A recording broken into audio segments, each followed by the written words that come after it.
Սիրելի հայրենակիցներ, անչափ կարևոր օրենքի նախագիծ է քննարկվում, որը առնչվելու է Հայաստանի Հանրապետության յուրաքանչյուր քաղաքացու, բայց պետք է ցավով արձանագրեմ, որ միակ բառը, որ կարող է բնորոշել այս ամբողջ քննարկումներին, անորոշություն բառն է։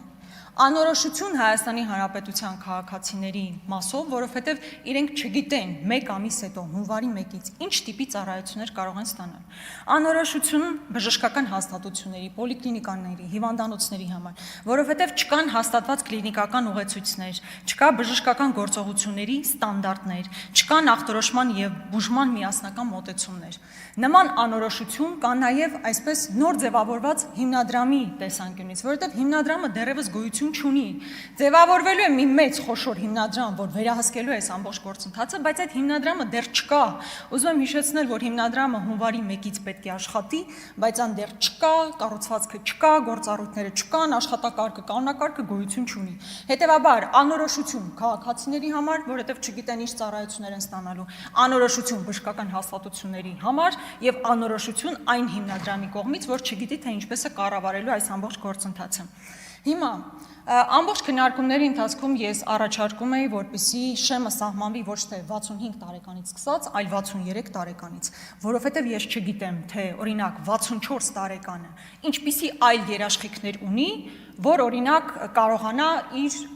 առողջությունը ապահովագրել։ Այսինքն 64 տարեկան եւ 65 տարեկանի միջև տարբերությունը ո՞րն է, որ դուք մտածել եք, որ պետք է 65 տարեկանից սկսած վերցնել։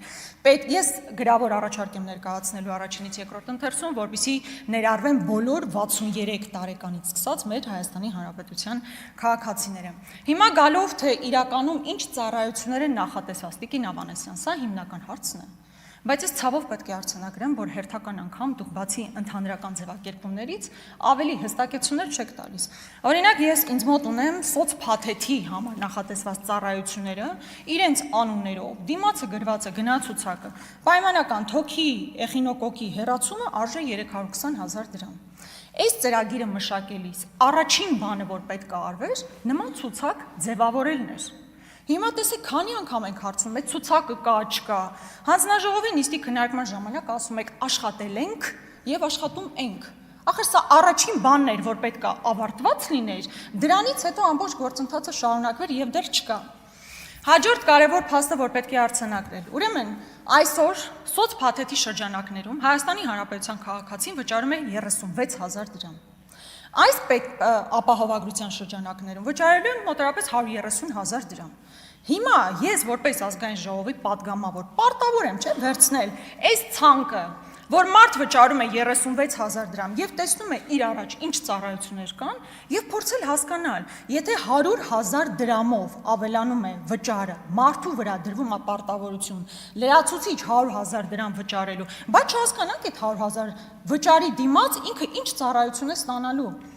Սա ֆունդամենտալ հարց է, որը դուք այսպես բարեհաջող ձևով շրջանցեցիք, որը ամենամեծ անորոշությունն է ստեղծում մեր ժողովրդի մոտ։ Օրինակ, երբ խոսում է էնդոպրոթեզի մասին,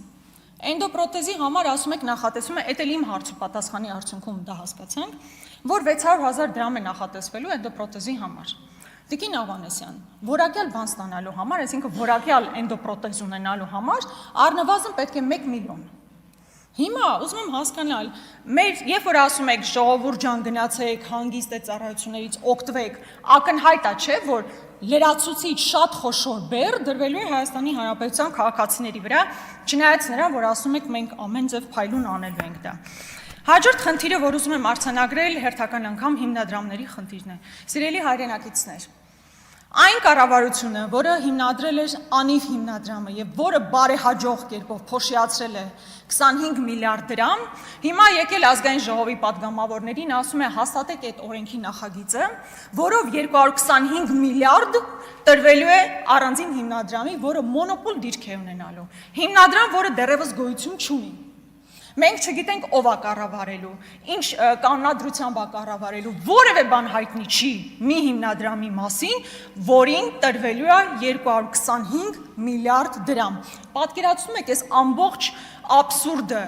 եթե դուք պետք է հիմնադրամը ձևավորեիք օրենքի նախագիծ ընդունումից հետո, Տիկին Ավանեսյան, 2 ամիս առաջ բերեիք։ 3 ամիս առաջ բերեիք, հիմնադրամը ձևավորվեր եւ հետո հունվարի 1-ից կարողանայիք նորմալ սպասարկում իրականացնել, դա էլ չեք արել։ Հաջորդը պոլիկլինիկաների եւ առաջնային օղակի ծանրաբեռնվածության հարցն է, Տիկին Ավանեսյան, ես խոսել եմ տարբեր պոլիկլինիկաների աշխատողների հետ եւ միարժեքորեն ասում են, որ իրանք չգիտեն իրենց ինչա սպասվում։ Այն ծավալը, որին իրենք առերեսվելու են հունվարի 1-ից, իրենք նույնիսկ չեն պատկերացնում։ Ինչ եք արել այս ուղղությամբ։ Հերթերը, որպեսզի չլինեն այնքան, ինչքան հիմա են կամ կավելանան։ Բուժքույրերի աշխատավարձերի բարձրացում, վերապատրաստումներ, դա խոշոր ծրագիր է, որ պետք է իրականացվեր, բայց ես ում հետ խոսում եմ, մարդիկ չգիտեն իրենց ինչ է սպասվում։ Կրկնում եմ, միակ բառը, որ բնորոշում է այս ամբողջ գործընթացը, անորոշությունն է։ Եվ մի հարց էլ իրականում